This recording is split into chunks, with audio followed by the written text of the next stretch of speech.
तुम मेरी मदद कर दो। मेरे ऊपर एक शेर ने हमला किया है। मेरी बछड़ी को मैंने झाड़ियों के पीछे छुपा दिया है। तुम उसकी देखभाल करो। भगवान तुम्हारा भला करेगा। कभी कोई तकलीफ नहीं होगी। तुम तो बोलती हो, तुम कोई साधारण गाय नहीं लगती। मैं साधारण गाय नहीं हूँ। मुझे वरदान मिला है कि मैं कुछ इंसानों से बातें कर सकती हूँ और सिर्फ जो नेक इंसान होगा वही मेरी भाषा समझ सकेगा। यानी कि तुम मेरी भाषा समझ रहे हो तो दिल के तुम बहुत नेक इंसान हो। मुझ पर एक एहसान करो, मेरी बछड़ी को ले जाओ और उसकी देखभाल करो। तुम्हारी बछड़ी वो ठीक तो है ना? हाँ, वो ठीक है, पर शेर किसी भी वक्त उसे मार देगा। मुझ पर रहम करो और मेरे बच्चे को अपने साथ ले जाओ। ठीक है, मैं तुम्हें वचन देता हूँ कि तुम्हारे बच्चे को भी मैं अपने बच्चों की तरह पालूंगा। तभी झाड़ियों से एक छोटा बछड़ा बाहर आता है। तभी गाय की मृत्यु हो जाती है। नहीं माँ, तू मुझे छोड़कर नहीं जा सकती। माँ उठो ना, मेरा अब देखभाल कौन करेगा? शांत हो जा बेटी, अब तुम्हारी माँ इस दुनिया में नहीं रही। अब से हम तीनों हमेशा एक परिवार बनकर रहेंगे। पर मेरी माँ मुझे छोड़कर नहीं जा सकती। ये तो कुदरत का नियम है, जो आया है उसे जाना ही पड़ता है। रुको, मैं तुम्हारी माँ की अंतिम यात्रा अच्छी तरह से कर देता हूँ। रघु मिट्टी खोदकर गाय को दफनाता है और बछड़े को लेकर अपने घर आ जाता है।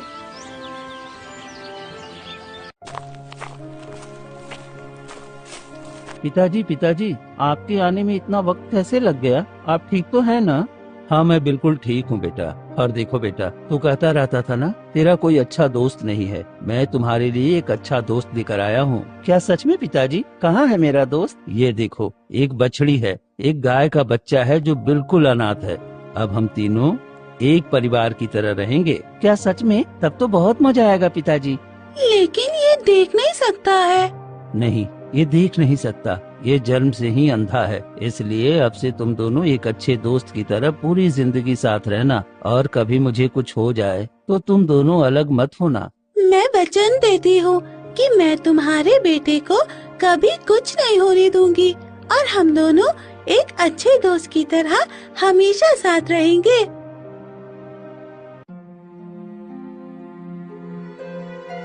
दिन रात की मेहनत से धीरे धीरे समय बीतता है और देखते ही देखते 10 साल बीत जाते हैं। ज्यादा मेहनत और बीमारी के कारण एक दिन रघु की मृत्यु हो जाती है।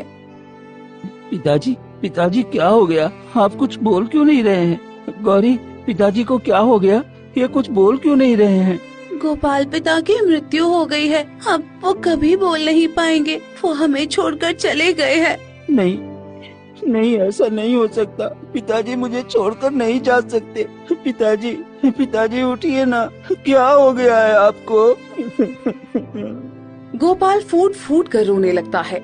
ये आवाज सुनकर गांव वाले आ जाते हैं। अरे गोपाल, तेरे पिता की मृत्यु हो गई है। अरे अब क्या होगा इस बेचारे अंधे का? अब तो इसका दुनिया में कोई नहीं है। कैसे ये अपने पिता का अंतिम संस्कार करेगा? हाँ, तुम ठीक कहते हो भाई। अरे जब से ये पैदा हुआ है, एक तो अंधा पैदा हुआ, ऊपर से इस बेचारे को इतना परेशानी और इतना काम करना पड़ा कि देखो वक्त से पहले ही चला गया। अब पता नहीं इस अंधे का क्या होगा। हाँ हाँ, लगता है यही अपशगुन है। जन्म लेते लेते अपनी माँ को खा गया और देखो अब अपने पिता को भी खा गया। ऐसे अपशगुन को तो हमारे गांव में भी नहीं होना चाहिए। आप लोग ये कैसी बातें कर रहे हो? मेरे पिताजी की मृत्यु हो गई है और आप लोग अभी भी उल्टी सीधी बातें कर रहे हो। चले जाओ यहाँ से। अगर मेरे गम में शामिल नहीं हो सकते तो कम से कम मुझे ताना मत मारो, ये ठीक नहीं है। अरे इसकी अकड़ तो देखो, एक तो ये अंधा है और ऊपर से इसकी हालत इतनी कमजोर है। अरे अब तो संभल कर बात किया कर। एक तू और एक ये तेरा गाय, तुम दोनों क्या कर लोगे? पूरे गाँव में तो भूखे मरोगे। सभी गांव वाले वहाँ से चले जाते हैं। गोपाल, अपना दिल छोटा मत करो। गांव वाले तो ताने देते हैं। मैं तुम्हारी जिम्मेदारी उठाऊंगी, तुम्हें कुछ भी नहीं होने दूंगी। तुम्हारे पिता को वचन दिया था, उन्होंने मुझे अपना समझा, तो मैं तुम्हारा सहारा बनूंगी, तुम्हारी अच्छी तरह देखभाल करूंगी। गोपाल और गौरी मिलकर रघु का अंतिम संस्कार करते हैं। कुछ दिन बीतते हैं।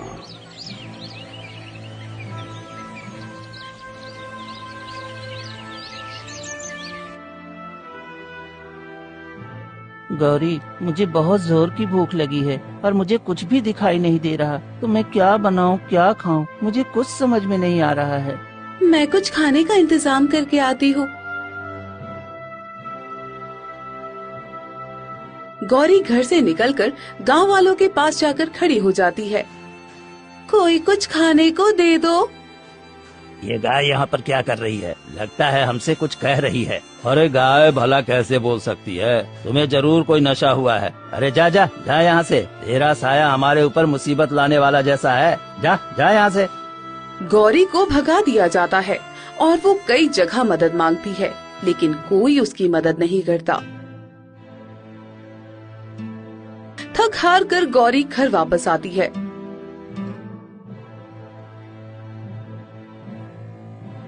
क्या हुआ गौरी, कहीं कुछ खाने का इंतजाम हुआ क्या? मैंने गांव वालों से मदद मांगी पर कोई मेरी बात नहीं समझता, क्योंकि किसी के दिल में दया और प्रेम है ही नहीं। सब छल कपट से भरे हुए हैं। ये मेरी भाषा सिर्फ तुम और तुम्हारे पिता ही समझते थे और कोई नहीं। दिन बीतते हैं और दोनों की हालत दिन ब दिन खराब होती जाती है।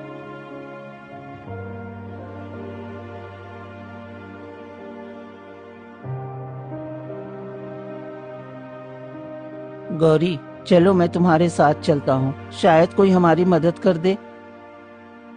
दोनों एक गांव वाले के पास जाकर कहते हैं,